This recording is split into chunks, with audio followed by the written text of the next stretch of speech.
Class 12th biology की कक्षा में आप सभी का स्वागत है। चैप्टर नंबर 2 में आपको पॉलिनेशन के बारे में पढ़ाया जा रहा था, परागण के बारे में पढ़ाया जा रहा था। अगर आप पिछला वीडियो देखेंगे तो आप पाएंगे कि हमने आपको विधिवत परागण क्या होता है, पॉलिनेशन क्या होता है और पॉलिनेशन के अंतर्गत स्वपरागण, सेल्फ पॉलिनेशन, स्वपरागण के बारे में आपको विधिवत बताया जा चुका है। और इसके बाद फिर नेक्स्ट वीडियो में हमने क्रॉस पॉलिनेशन, पर परागण के बारे में समझाने का प्रयास किया था। पर परागण को, क्रॉस पॉलिनेशन को जीनोगैमी या एलोगैमी के नाम से भी जानते हैं। और फिर आपको बताया था कि पर परागण दो तरह से हो सकता है, एक तो बायोटिक एजेंट्स द्वारा, जैविक साधनों द्वारा, और दूसरा अजैविक साधनों द्वारा या एबायोटिक एजेंट्स के माध्यम से। क्योंकि परागकणों को जब परागकोश में बन जाते हैं तो उन्हें एक स्थान से दूसरे स्थान को ले जाने के लिए कुछ साधन आवश्यक होते हैं। उन्हीं साधनों को हम एजेंट्स के रूप में जानते हैं। और वो साधन या तो जैविक साधन हो सकते हैं, बायोटिक हो सकते हैं। जैविक अर्थ हुआ लिविंग बींग्स, जीवित साधनों के द्वारा, जीवितों के द्वारा जब परागकणों का स्थानांतरण होता है तो वो बायोटिक एजेंट्स या जैविक साधन कहलाते हैं। और फिर अजैविक साधन के बारे में या तो वायु होगा या तो जल होगा। वायु के द्वारा जब परागण होता है तो उसे वायु परागण, और जब जल के माध्यम से परागण की क्रिया होती है, खास करके जलीय पौधों में, तब उसे जल परागण या हाइड्रोफिली कहा जाता है। और वायु द्वारा परागण को एनिमोफिली के नाम से जाना जाता है। आपको विधिवत ये सब बताया जा चुका है। जैविक साधनों में हमने बताया था कि कौन कौन से जैविक साधन हैं जो परागण की क्रिया को संपन्न कराने में मदद करते हैं।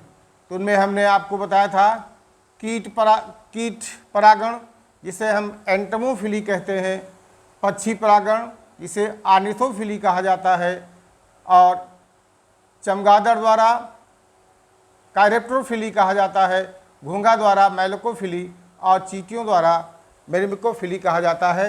इन सब के बारे में आपको विधिवत बताया जा चुका है। इस प्रकार से अगर हम परागण, पर परागण को क्लासीफाई करना चाहें तो हम ये भी कह सकते हैं कि पर परागण एक तो वायु के द्वारा होता है, वायु द्वारा, जिसे हम वायु परागण या एनिमोफिली कहते हैं। दूसरा कह सकते हैं जल परागण, जल के माध्यम से परागण की क्रिया जलीय पौधों में होती है, उसे जल परागण या हाइड्रोफिली कहा जाता है। और तीसरा हम कह सकते हैं जंतु परागण। इस तरह से इसको अगर समराइज कर दिया जाए कि पर परागण कैसे कैसे होता है, तो आप जान जाएंगे कि 3 तरह से मुख्य रूप से होता है पर परागण। क्रॉस पॉलिनेशन या तो वायु द्वारा, या तो जल द्वारा, या जंतु द्वारा। और जंतुओं में ये सारे जंतु आपको बताया जा चुका है, उदाहरण सहित बता चुके हैं। वायु द्वारा पर परागण को एनिमोफिली, जल द्वारा परागण की क्रिया को हाइड्रोफिली, और जंतु द्वारा परागण की क्रिया को हम सभी जंतुओं को सामूहिक रूप से मिलाकर कहा जाए तो उसे जूफिली कहा जाता है। इनमें जो शब्दावली इस्तेमाल हुई है उसके आधार पर ही आप समझ सकते हैं कि कौन सा परागण कैसे होता है। तो ये सब आपको पिछले वीडियो के माध्यम से भली भांति समझाया जा चुका है।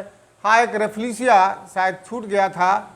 रेफ्लिशिया आप जान लें, रेफ्लिशिया दुनिया का सबसे बड़ा पुष्प होता है और इसका व्यास 1 मीटर तक होता है। और वज़न की बात करें तो यह लगभग 10 किलो वज़न का होता है। यह पुष्प इतना बड़ा होता है कि इसमें एक बच्चा भी बैठ सकता है। और ये खास करके इंडोनेशिया, सुमात्रा आदि में बहुतायत में मिलता है। इस पुष्प की विशेषता होती है कि इसमें सड़े मांस जैसी महक आती है, अर्थात इसमें दुर्गंध होती है। कुछ ऐसे कीट हैं जो दुर्गंध की तरफ भी आकर्षित होते हैं, उनमें खास करके स्वभोजी मक्खियाँ इस रेफ्लिशिया के पुष्प पर बैठती हैं और इनके माध्यम से इनमें परागण की क्रिया होती है। तो रेफ्लिशिया दुनिया का सबसे बड़ा पुष्प है। ये पूरा आपको विधिवत पढ़ाया जा चुका है और फिर हमने पर परागण के क्या लाभ होते हैं और फिर पर परागण से क्या हानियाँ होती हैं। पौधों में जब पुष्प बनता है तो वह डिसाइडेड होता है, उस पुष्प में पर परागण की क्रिया आगे चलकर संपन्न होने वाली है कि स्वपरागण की होने वाली है। आपने स्वपरागण के भी लाभ और हानि पढ़े हैं। तो आपने पढ़ा था कि स्वपरागण से जो उत्पन्न बीज होते हैं वो उतनी अच्छी नस्ल के नहीं होते हैं, पर परागण द्वारा उत्पन्न बीज अच्छी नस्ल के होते हैं। अन्य तमाम सारे हानियों और लाभों के बारे में आप पढ़ चुके हैं। आज हमें ये पूरा चार्ट आप अवश्य बना लीजिएगा, जिसमें पूरा डिटेल एक साथ आ जाएगा। आज हमें पढ़ना है इसी का अगला बचा हुआ पार्ट। कोशिश करेंगे कि आज इस पार्ट में पूरा पॉलिनेशन समाहित हो जाए, पूरे पॉलिनेशन के बारे में आप समझ जाएं। आज के जो पार्ट में है वो खास करके ये समझना है कि जितने पौधों में वायु के द्वारा परागण की क्रिया होती है, अर्थात वायु परागण होता है, उनमें क्या विशेषताएं होती हैं, उन पुष्पों में क्या खास बात होती है जिसके कारण उनमें वायु के माध्यम से परागण की क्रिया संपन्न होती है। वैसे वायु परागण किन किन पौधों में होता है कुछ का डिटेल मैंने बताया था, जैसे मक्का में, जैसे गेहूं में, जैसे जई में और चीड़ में। चीड़ में भी वायु के माध्यम से परागण होता है और चीड़ के परागण की विशेषता होती है उसमें एक पंख जैसी रचना भी बन जाती है। वो पंख इस तरह होता है कि हवा के माध्यम से उसका परागकण बड़ी आसानी से उड़ सकता है। ऐसे नहीं कि अपने आप उड़ जाएगा, वायु के माध्यम से बड़ी आसानी से उड़ता है और एक पौधे से दूसरे पौधे में आसानी से पहुंच जाता है। एक पौधे से निकला हुआ, पुष्प से निकला हुआ परागकण दूसरे पुष्प की वर्तिकाग्र पर बड़ी आसानी से पहुंचता है। इस तरह से आज अब हम इसी चैप्टर के अगले पार्ट में यह देखेंगे कि वायु द्वारा जो परागित पुष्प होते हैं उनमें कौन कौन सी विशेषताएं होती हैं जिनके माध्यम से उनमें वायु परागण बड़ी आसानी से हो जाता है। इसी प्रकार से हम और देखेंगे कि ऐसे पुष्प जिनमें कीटों के माध्यम से परागण की क्रिया संपन्न होती है, तो उनमें ऐसी कौन सी विशेषताएं होती हैं जिसके कारण उनमें कीटों के माध्यम से परागण की क्रिया होती है। जैसे यहाँ पर गौर करने वाली बात है कि एक पौधा होता है जिसको आपने देखा भी होगा, बिग्नोनिया में हमिंग बर्ड द्वारा, ये स्पेशली अलग से भी पूछा जाता है कि बिग्नोनिया में किसके द्वारा परागण की क्रिया होती है, तो पक्षियों द्वारा होती है।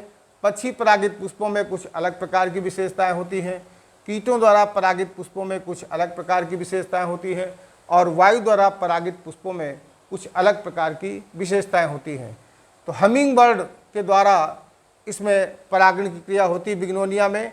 और हमिंग बर्ड आप जानते हैं कि दुनिया का सबसे छोटा पक्षी होता है। ये पुष्प के परागकणों को पाने के लिए बिग्नोनिया के पुष्प पे पहुंचता है और यही पक्षी दूसरे पुष्प पर जाता है, इसमें जो चिपके हुए परागकण होते हैं वो दूसरे पुष्प में पहुंच जाते हैं। तो कौन सी विशेषताएं हैं, इनको आपको ध्यान से सुनना और समझना है। तो सबसे पहले हम बात करेंगे कि वायु परागित पुष्पों में कौन कौन सी विशेषताएं होती हैं। आप मेरी बातों को ध्यान से सुनिएगा, समझिएगा और पॉइंट वाइज अपनी कॉपी में आप लिख सकते हैं। तो सबसे पहले हम लिखते हैं वायु परागित पुष्पों की विशेषताएं। वायु परागित पुष्पों की विशेषताएं, क्या विशेषताएं होती हैं जिसके कारण इनमें वायु परागण होता है। जैसे हमने बताया कि वायु परागण के जो प्रमुख पौधे होते हैं, मक्का हो गया, गेहूं हो गया, जई हो गया, चीर हो गया आदि में वायु के माध्यम से परागण की क्रिया संपन्न होती है। तो आज हमें समझना है कि इनमें वायु परागित पुष्पों में कौन सी विशेषताएं ये पुष्प विकसित करते हैं, जिसके कारण इनमें वायु परागण की क्रिया बड़ी आसानी और सुगमता से हो जाती है। तो बात करते हैं वायु परागित पुष्पों की विशेषताओं की। तो पुष्पों में वायु परागण या वायु द्वारा होने वाले परागण को ही हम वायु परागण के नाम से जानते हैं, और ऐसे पुष्पों को हम वायु परागित पुष्प के नाम से जानते हैं। अर्थात ऐसे पुष्प जिनमें वायु के माध्यम से परागण की क्रिया होती है वायु परागित पुष्प कहलाते हैं। वायु परागित पुष्पों की क्या विशेषताएं होती हैं? सबसे पहली विशेषता आपको समझना है। पहली विशेषता है कि वायु परागित पुष्प छोटे और आकर्षण रहित होते हैं। ये रंगहीन, गंधहीन एवं मकरंदहीन होते हैं। तो सबसे पहला हुआ कि वायु परागण आसानी से हो सके तो यह पुष्प क्या होते हैं? इनका आकार छोटा होता है। अब आप ध्यान दीजिएगा, जो वायु परागित पुष्पों के नाम बताए हैं उनके पुष्पों पर गौर करिएगा। पुष्प बहुत छोटे होते हैं, इनमें किसी प्रकार का आकर्षण नहीं होता है। आकर्षण होने की ज़रूरत तो तब है जब उन्हें किसी को आकर्षित करना हो, कीटों को आकर्षित करना हो, पक्षियों को आकर्षित करना हो, चमगादड़ को आकर्षित करना हो। ऐसा कुछ होता नहीं है। हवा के झोंकों से पराग को जब परिपक्व होता है, फट जाते हैं, तो हवा के माध्यम से ये वायु में फैल जाते हैं।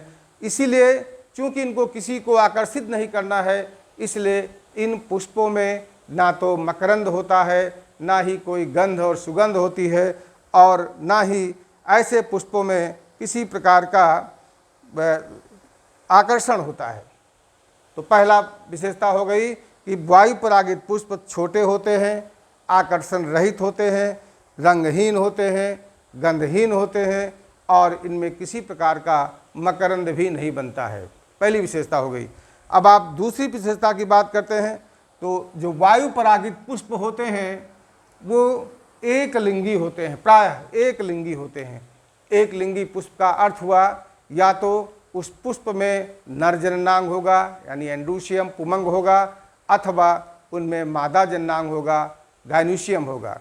तो ऐसे पुष्प जिनमें वायु परागण की क्रिया होती है वो पुष्प वायु परागित पुष्प प्रायः ऐसे पुष्प एक लिंगी होते हैं, यूनिसेक्सुअल फ्लावर होते हैं। यह दूसरी विशेषता हो गई वायु परागित पुष्पों में क्या खास बात होती है। अब हम बात करते हैं तीसरी विशेषता की। तो जो वायु परागित पुष्प होते हैं उनमें जो अनावश्यक भाग होते हैं, अनावश्यक भागों के बारे में आपको कई बार बताया जा चुका है।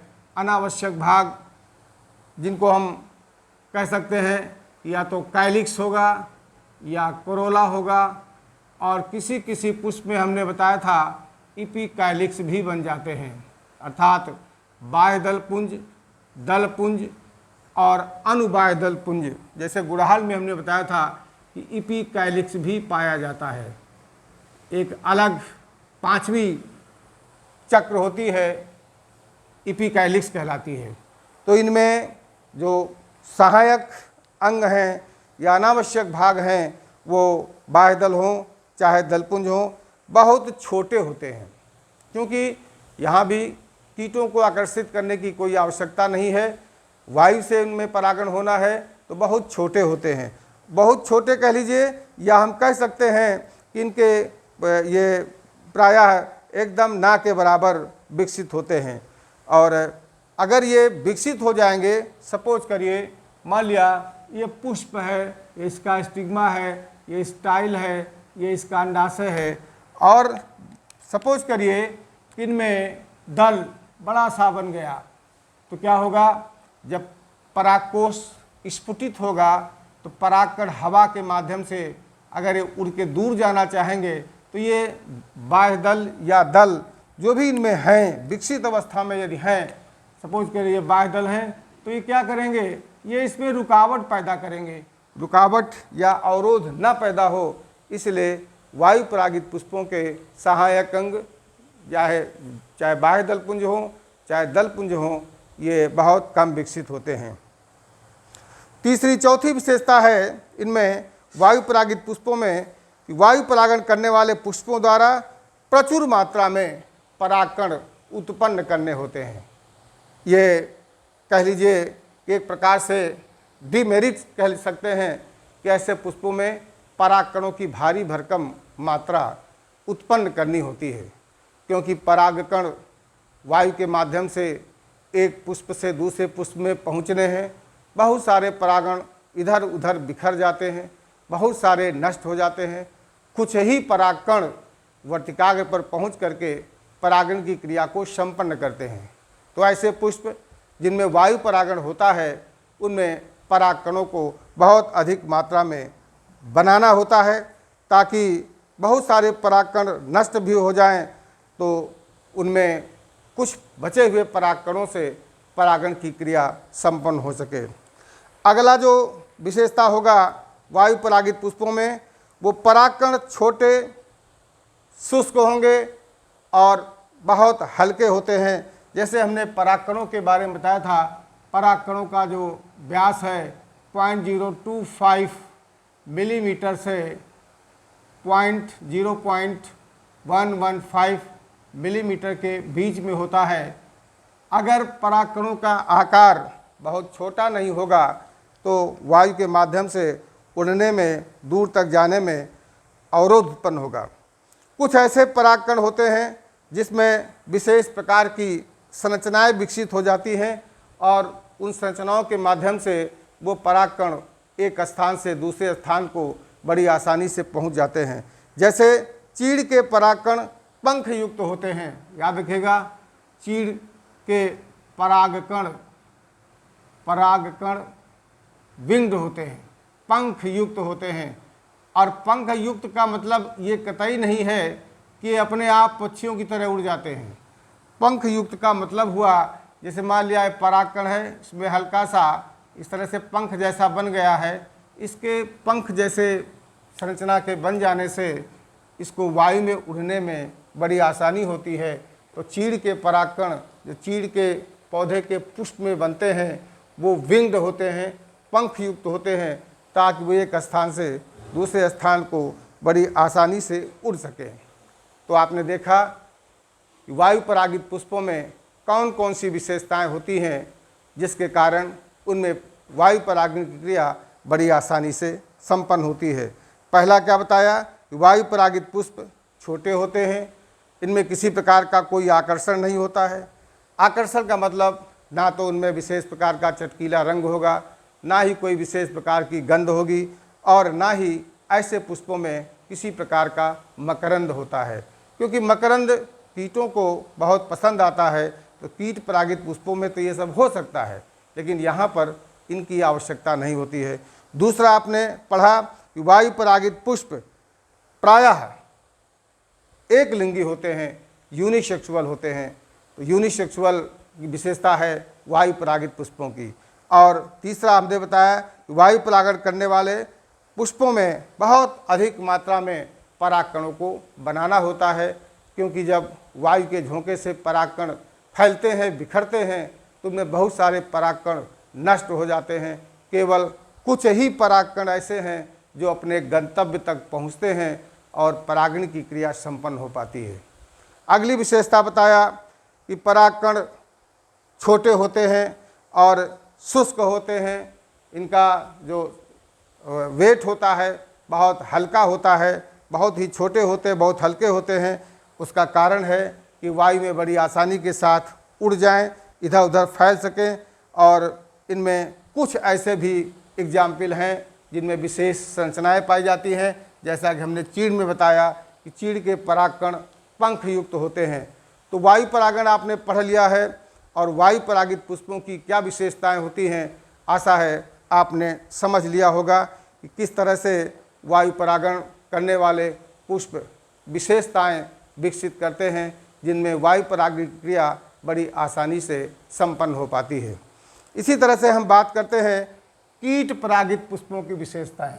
अब समझना है कि ऐसे पौधे जिनसे उत्पन्न पुष्पों में कीटों के माध्यम से परागण की क्रिया होती है, कीट परागित पुष्प कहलाते हैं।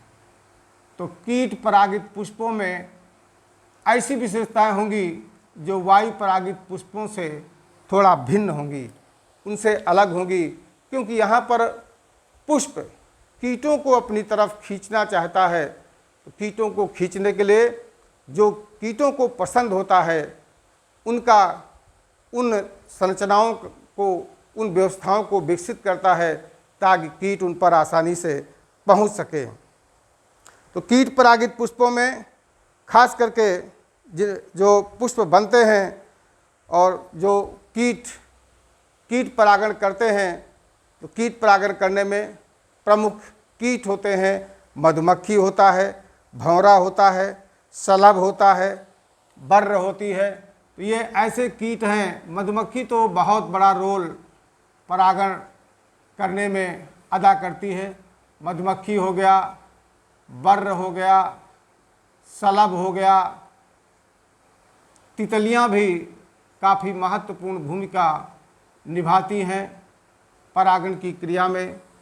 तो मधुमक्खी, बर्र, शलभ, स्वभोजी, जैसा कि अभी हमने रेफलिशिया में बताया, स्वभोजी मक्खी भी इस तरह से कीट परागण करने में मदद करती है। तो ऐसे पौधे जिनके पुष्पों में कीटों के माध्यम से परागण की क्रिया संपन्न होती है, ऐसे पुष्पों को कीट परागित पुष्प कहा जाता है। और कीट परागण को एंटमोफिली कहा जाता है। कीट परागण की क्रिया अनेक पुष्पों में, अनेक पौधों के पुष्पों में, जैसे साल्विया में, मटर में, अंजीर में, कैलोट्रॉपिस आदि पौधों में कीटों के माध्यम से परागण की क्रिया संपन्न होती है। क्योंकि कीट जब किसी पुष्प पर बैठते हैं तो वास्तव में कीट पुष्प पर इसलिए बैठते हैं ताकि उनको पोषण मिल सके। और अधिकांश कीट परागित पुष्पों में विशेष प्रकार के मकरंद, नेक्टर ग्लैंड्स होती हैं जिनसे मकरंद स्रावित होता है, और यह मकरंद कीटों का बहुत अच्छा भोजन होता है। तो जब ये कीट उसमें पुष्प में बैठते हैं, कीट अपने पैरों को लगातार चलाते रहते हैं, पंख उनके छूते रहते हैं, हिलते रहते हैं, जिससे बहुत सारे परागकण उनसे चिपक जाते हैं। और जब वही कीट किसी दूसरे पुष्प पर पहुंचता है तो जो परागकण चिपका कर लाया है वो परागकण उसमें छोड़ देता है, जिससे परागण की क्रिया हो सकती है। तो इनमें विशेषताएं क्या होती हैं, इसे समझना है। सबसे पहले खास बात करते हैं आकार की। जैसा कि आपने अभी वायु परागण में देखा कि जो वायु परागित पुष्प होते हैं उनके आकार छोटे होते हैं। इसके विपरीत जो कीट परागित पुष्प होते हैं वो प्रायः बड़े आकार के होते हैं, उनका साइज बड़ा होता है। कभी कभी कीट परागण तो पौधों में होता है, पुष्प भी बनते हैं, लेकिन ये पुष्प छोटे भी होते हैं। तो जब पुष्प छोटे होते हैं तो वो गुच्छों में रहते हैं, वह समूह बना करके रहते हैं, पुष्प क्रम के रूप में व्यवस्थित होते हैं। छोटे होने के कारण जब पुष्प क्रम के रूप में, पुष्प गुच्छों के रूप में रहेंगे तो कीट उनको बड़ी आसानी से देख सकेंगे। तो आकार वैसे तो प्रायः बड़े आकार के होते हैं, लेकिन यदि आकार उनका छोटा है तो फिर ऐसे पुष्प गुच्छों के रूप में व्यवस्थित होते हैं। दूसरी विशेषता होती है रंग की। अभी आपने वायु परागण में देखा कि कलर का कोई महत्वपूर्ण रोल नहीं है, वैसे पुष्प प्राय रंगहीन होते हैं। लेकिन कीटों से परागित पुष्प, इन पुष्पों के दल बड़े होते हैं और दलों के रंग, क्योंकि पुष्पों में जो रंगीन भाग होता है वो दलों का होता है, और रंगीन होने का सबसे बड़ा कारण ही ये होता है कि कीट उनको आसानी से देख सकें और उनमें कीट परागण की क्रिया संपन्न हो सके। तो इनके दल बड़े होते हैं, चटकीले होते हैं। चटकीले होने के कारण कीट बड़ी आसानी से इन्हें देख पाते हैं और उन तक पहुंच सकते हैं। तीसरी विशेषता गंध की होती है। जैसे अभी वायु परागण में देखा कि वायु परागित पुष्पों में किसी प्रकार के गंध की आवश्यकता नहीं होती है। इसके विपरीत कीट परागित पुष्पों में गंध का होना बहुत ज़रूरी है। गंध के माध्यम से ही कीट पुष्पों तक पहुंच पाते हैं। पुष्पों में पहुंचेंगे तभी वो परागण की क्रिया संपन्न कर पाएंगे। कुछ कीट, जैसे अभी हमने सौभोजी मक्खी का नाम लिया है, सौभोगी मक्खी ऐसी मक्खी है जिसको दुर्गंध पसंद होती है। और रफलीसिया का पुष्प, जिसको हमने अभी बताया कि दुनिया का सबसे बड़ा पुष्प होता है, जिसका व्यास 1 मीटर के आसपास होता है और वजन 10 किलो तक हो सकता है, उसमें सड़े हुए मांस जैसी गंध आती है। तो ये सौभोजी मक्खियाँ उसमें पहुँचती हैं और वो दुर्गंध को भी पसंद करती हैं, जिसके माध्यम से वो परागण की क्रिया को संपन्न कर सकती हैं। इसी तरह से अगली विशेषता होती है चौथी, मकरंद की। मकरंद पुष्पों में बनने वाला एक प्रकार से सुगरी सब्सटेंसेस है, सक्रिय पदार्थ होता है। मकरंद स्वाद में मीठा होता है, क्योंकि सक्रिय पदार्थ होता है, स्वाद में मीठा होता है। इसका स्राव करने वाली ग्रंथियाँ, जिनके माध्यम से यह मकरंद पुष्पों से निकलता है, उन्हें हम मकरंद ग्रंथियाँ या नेक्टर ग्लैंड के नाम से जानते हैं। उनसे ये स्रावित होता है और यह जो पुष्प होते हैं उनमें कीट बड़ी आसानी से अपने भोजन की तलाश में पहुंचते हैं। खास करके मधुमक्खियां उस मकरंद को पाने के लिए एक पुष्प में बैठती है, वही मधुमक्खी भी दूसरे पुष्प में जाती है और इस प्रकार से परागकणों को दूसरे पुष्प में वर्तिकाग्र पर पहुंचा देती है, जिससे परागण की क्रिया संपन्न हो जाती है। पांचवी विशेषता परागकण के बारे में है, पॉलन ग्रेन के बारे में है कि ऐसे पुष्प जिनमें कीटों के माध्यम से परागण की क्रिया होती है, उनके परागकण की क्या विशेषता होती है। तो कुछ पुष्पों में परागकण चिपचिपे होते हैं। चिपचिपे का अर्थ जैसे गोंद जैसा पदार्थ उसमें छूने पर महसूस होता है कि चिपचिपापन है, या फिर छोटे छोटे स्पाइंस टाइप होते हैं, कांटे जैसी रचनाएं बनी होती हैं।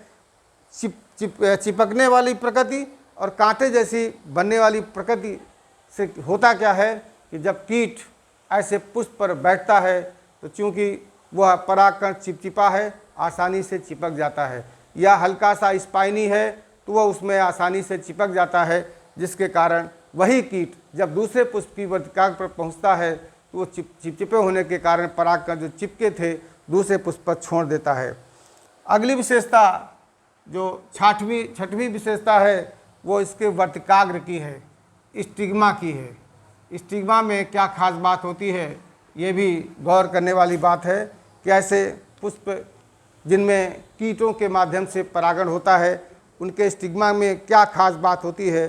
तो स्टिग्मा, कीट परागित पुष्पों का स्टिग्मा या वर्तिकाग्र प्रायः दलपुंज के अंदर स्थित रहता है, दलपुंज के अंदर स्थित होता है और ये चिपचिपा और खुरदरा होता है, जिससे परागकण इसकी सतह पर आसानी से, कीट की सतह पर आसानी से चिपक जाए।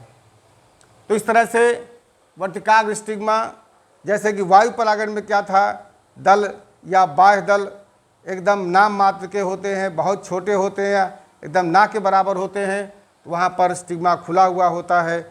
यहाँ पर स्टिग्मा कीटों को, चूँकि कीटों के माध्यम से परागण की क्रिया होनी है, कीट पुष्प पर बैठता है और नेक्टर प्लांट प्राप्त करने के लिए, अपने पोषण को प्राप्त करने के लिए वो अंदर तक प्रविष्ट होकर के वहाँ पर अपना पोषण प्राप्त करता है, जिससे परागकण उसमें चिपक जाते हैं और वही कीट जब दूसरे पुष्प की वर्तिकाग्र पर पहुँचता है तो वहाँ पर परागण को छोड़ देता है, जिसके कारण परागण की क्रिया संपन्न हो जाती है। तो इस तरह से वायु परागित पुष्पों में क्या विशेषताएं होती हैं, कीट परागित पुष्पों में क्या विशेषताएं होती हैं, आशा है आपने ढंग से समझ लिया होगा। इसके अलावा हमने पक्षी परागण, जल परागण, ये सब आपको विधिवत बताया जा चुका है। कुछ पॉइंट्स जल परागित पुष्पों में आप समझ लीजिए, जैसे कि आपने कीट परागित पुष्पों में समझा, वायु परागित पुष्पों में समझा, इसी प्रकार से जल परागण में हमने बताया था कि जब जल के माध्यम से परागण की क्रिया संपन्न होती है तो ऐसे परागण को जल परागण या हाइड्रोफिली कहा जाता है और इसमें हाइपोहाइड्रोफिली और एपीहाइड्रोफिली के बारे में आपको समझाया था। हाइपोहाइड्रोफिली में उदाहरण के तौर पर आपको सेरोटोफिल्लम और जोस्टेरा का उदाहरण दिया था, और एपीहाइड्रोफिली के अंतर्गत हाइड्रिला, लेमना और वेलिस्नेरिया का उदाहरण दिया था। तो अब इनको भी समझ लीजिए, जल परागित पुष्पों की विशेषताएं। जल परागण करने वाले पुष्पों में क्या विशेषताएं होती हैं? जल परागित पुष्पों की विशेषताएं, इनमें कुछ अलग तरह की विशेषताएं होती हैं। इनके परागकणों में कुछ अलग स्पेसिफिक कैरेक्टर्स होते हैं जिनके माध्यम से इनमें जल परागण की क्रिया होती है। पहला है, जल परागित पुष्प अस्पष्ट, छोटे, रंगहीन, गंधहीन, मकरंदहीन होते हैं। बच्चों, सब कुछ जो गंध, सुगंध, रंग, ये सब आपने देखी है, वो कीटों को आकर्षित करने के लिए थी, इसलिए उनमें ही ऐसी विशेषताएं पाई जाती हैं। तो इनमें जल परागित पुष्पों में ना तो बहुत अच्छे तरह से विकसित पुष्प होते हैं, अगर हैं थोड़ा रंगहीन होंगे, गंधहीन होंगे, किसी प्रकार का कोई मकरंद नहीं बनने वाला होगा। दूसरा, जो जल परागित पुष्प होते हैं, इनके परागकण भी छोटे होते हैं, और परागकण छोटे होने से ये लाभ होता है कि ये जल की सतह में तैरते हुए दूसरे पुष्प की वर्तिकाग्र पर आसानी से पहुंच सकते हैं। तो छोटे होते हैं और बहुत हल्के होते हैं ताकि सतह पर आसानी से तैर सकें। और परागण के चारों ओर एक और बहुत बड़ी विशेषता होती है। जैसे परागकण है, इसके चारों ओर वैक्सी कोटिंग होती है। वैक्सी कोटिंग, वैक्सी कोटिंग का अर्थ हुआ मोम जैसी परत इनमें होती है। मोम जैसी परत होने के कारण ऐसे परागकण सड़ने से बच जाते हैं। इनमें किसी प्रकार की सड़न नहीं होती है, तो ये बने रहते, स्वस्थ बने रहते हैं। तो ये खास बात है कि वैक्सी कोटिंग, मोम जैसी परत पाई जाती है। और इन पुष्पों में एक तो छोटे हैं, स्पष्ट होते हैं, अस्पष्ट होते हैं, लेकिन इनका वर्तिकाग्र लंबा होता है, चिपचिपा होता है और थोड़ा सा गीला होने वाला होता है, ताकि तैरता हुआ परागकण इनमें बड़ी आसानी से पहुंच सके। तो इस प्रकार से कुछ हिस्सा बाकी रह गया था, आज हमने उसको पूरा करने का प्रयास किया है कि किस प्रकार से ऐसे पौधे जिनके पुष्पों में वायु के माध्यम से परागण होता है, उनमें क्या विशेषताएं होती हैं। ऐसे पुष्प जिनमें कीटों के माध्यम से परागण की क्रिया होती है, उनमें क्या विशेषताएं होती हैं। और ऐसे पुष्प जिनमें जल के माध्यम से परागण की क्रिया होती है, उनमें क्या विशेषताएं होती हैं, ये आपने समझ लिया होगा। अब इसमें आता है अगला हिस्सा जिसे समझना आवश्यक है। अब अगला हिस्सा आता है कि कृत्रिम परागण क्या है। कृत्रिम परागण, इसको भी आप समझ लें। तीसरा पार्ट इसका जानिएगा, कृत्रिम परागण। कृत्रिम का मतलब आर्टिफिशियल। आर्टिफिशियल परागण क्या होता है?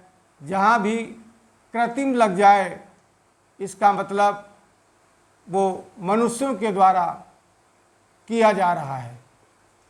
अब हम कृत्रिम परागण को भी बड़ी आसानी से कर सकते हैं।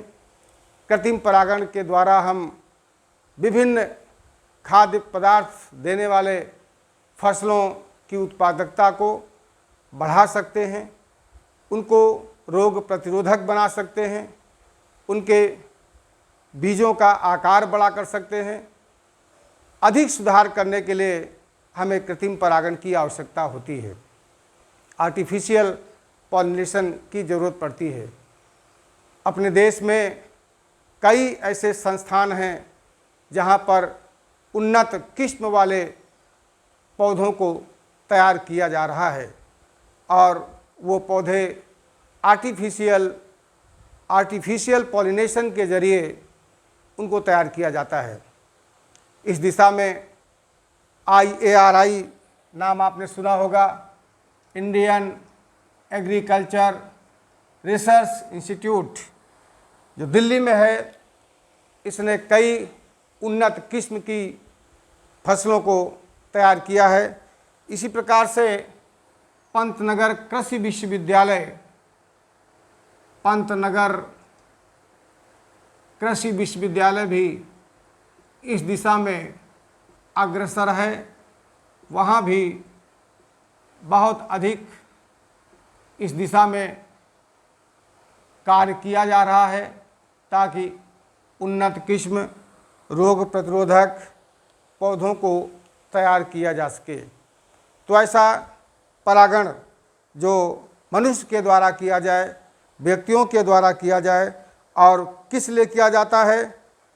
अपने लाभ के लिए, उत्तम नस्लों के उत्पादन के लिए। तो जब मनुष्य द्वारा परागण की क्रिया होती है, यानी हम अपनी इच्छा के अनुसार जैसा कैरेक्टर चाहें वैसा उत्पन्न करने का प्रयास करें, तो ऐसा परागण कृत्रिम परागण कहलाता है। आपके इंटरमीडिएट में अध्याय 5 में, जिसके बारे में एक दिन आपको मैंने समझाने का प्रयास किया था, उसमें जितने भी एक्सपेरिमेंट मेंडल ने किए हैं वो मटर के पौधे पर किए थे, और वहाँ पर जो एक्सपेरिमेंट हुए हैं वहाँ भी वो परागण की क्रिया मेंडल स्वयं संपन्न कराते थे, और उसके आधार पर ही वो विभिन्न गुण वाले मटर के पौधों को प्राप्त करते थे। तो वहाँ भी आर्टिफिशियल पॉलिनेशन का इस्तेमाल किया गया था। आज हमारे देश में जनसंख्या लगातार बढ़ रही है। बढ़ती हुई जनसंख्या को देखते हुए खाद्य उत्पादन को बढ़ाने की नितांत आवश्यकता है। इसके लिए ग्रीन रिवॉल्यूशन, हरित क्रांति को चलाया गया, जिसके कारण पिछले 50 सालों से हमने उत्पादकता को बढ़ाने में अभूतपूर्व कार्य किया है। हरित क्रांति के जनक विश्व में यन वो लाक को कहा जाता है, जबकि भारत में हरित क्रांति के जनक एम.एस. स्वामीनाथन को कहा जाता है। इनका उद्देश्य सिर्फ उत्पादकता को बढ़ाना है, उत्तम नस्लों को उत्पन्न कराना है। तो उस दिशा में कृत्रिम परागण की क्रिया ही एक सबसे बड़ा माध्यम बनती है, जिसके द्वारा हम ऐसा कर पाते हैं। अब कृत्रिम परागण के लिए 2 आवश्यक प्रक्रम अपनाए जाते हैं।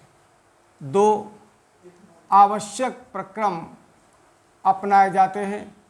2 आवश्यक प्रक्रम के बारे में आपको समझना आवश्यक है। पहला है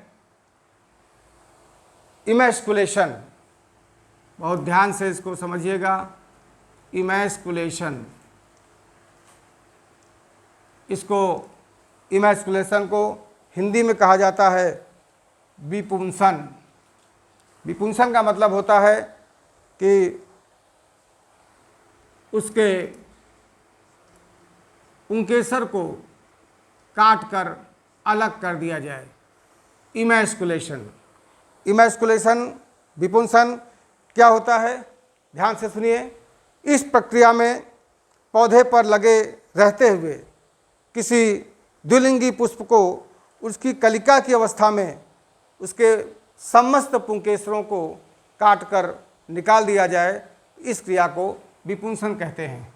सपोज करिए कोई ये द्विलिंगी पुष्प है, बाइसेक्सुअल फ्लावर में ऐसा किया जाता है।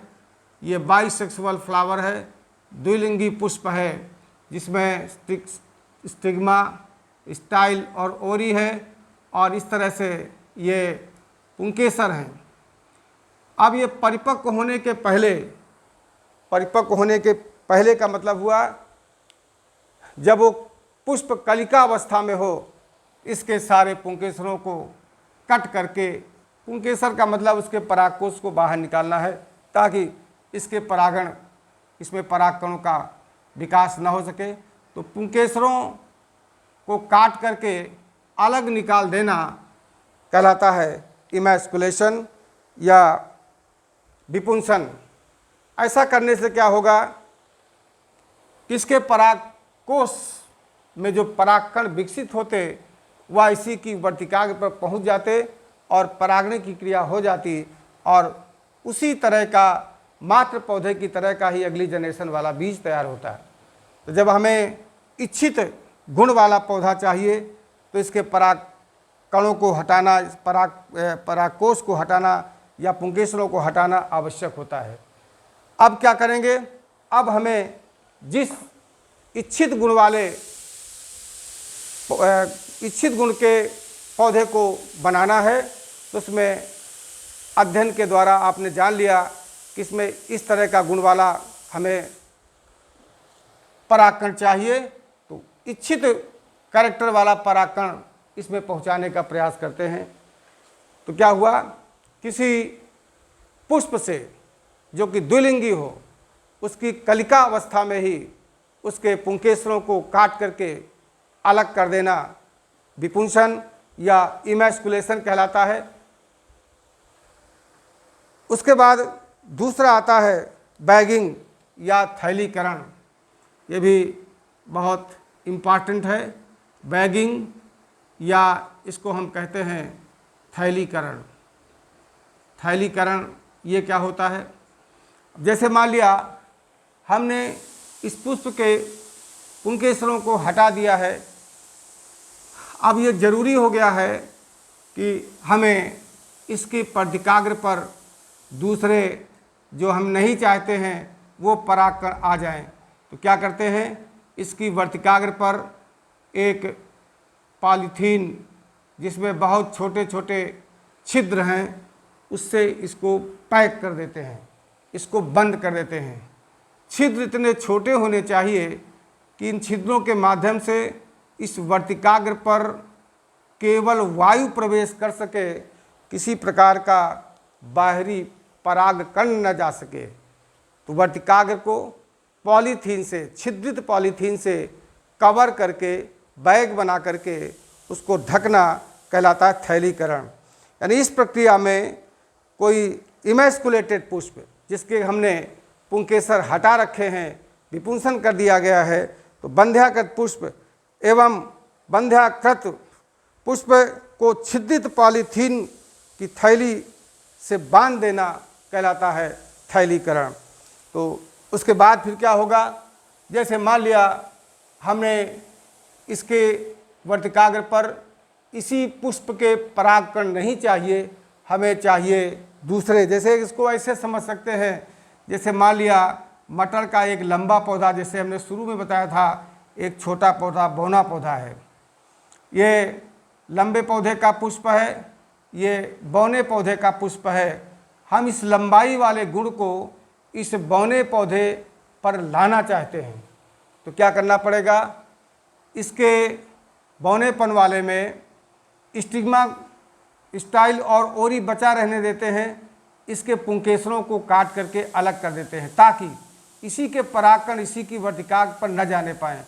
अब हमें कौन से परागकण लाने हैं, हमें परागकण लाने हैं लंबे पौधे वाले पुष्प के। तो लंबे पौधे वाले पुष्प के परागकण, इसमें हमने पुंकेसरों को हटा रखा है। यहाँ लंबे पौधे वाले पुष्प में जो पुंकेसर बनते हैं उसके परागकणों को चिमटी की सहायता से स्वयं हम इसकी वर्तिकाग्र पर ले आते हैं, जिसके कारण अगली जो जनरेशन बनेगी उसमें ये लंबाई वाला गुण निश्चित रूप से उत्पन्न हो जाएगा। तो जायांग के परिपक्व होने पर थैली को खोल देते हैं और किसी इच्छित पौधे के पुष्प के परिपक्व परागकणों को इसकी वर्तिकाग्र पर छिड़क दिया जाता है, या ये कह लीजिए कि चिमटी की सहायता से इसकी वर्तिकाग्र पर पहुंचा दिया जाता है। इसके पश्चात पुष्प को पुनः थैली द्वारा बांध दिया जाता है। आपने परागण करा दिया, स्वयं करा दिया, अब परागण हो गया तो थैली से फिर हम इसको बांध देते हैं, ढक देते हैं, और कुछ दिनों के पश्चात जायांग से फल बनकर तैयार हो जाता है। फल से बीज बन जाते हैं और फिर बीजों को अनुकूल मौसम में उगा देते हैं, जिसके गुणों का फिर अध्ययन करते हैं। एक लिंगी पुष्पों की एक लिंगी जो पुष्प होते हैं उनमें बंध्याकरण की आवश्यकता नहीं होती है। तो कृत्रिम रूप से परागण करने के लिए हमें दो बातों की आवश्यकता होती है। एक प्रोसेस कहलाता है विपुंसन या इमैस्कुलेशन, और दूसरा प्रोसेस कहलाता है थैलीकरण या बैगिंग। इस तरह से आज आपने परागण टॉपिक को कंप्लीटली समाप्त कर लिया है, जिसमें स्वपरागण, परपरागण और फिर आज कृत्रिम परागण क्या होता है कृत्रिम परागण करने के लिए कौन सी प्रोसेस अपनाई जाती है, कृत्रिम परागण क्यों किया जाता है, कृत्रिम परागण करने का उद्देश्य क्या है, आज इन सभी बातों से आप अवगत हो गए हैं। आशा करते हैं आपने मेरे द्वारा बताई गई बातों को ध्यान से सुना होगा, समझा होगा और याद भी कर लिया होगा। बहुत बहुत धन्यवाद।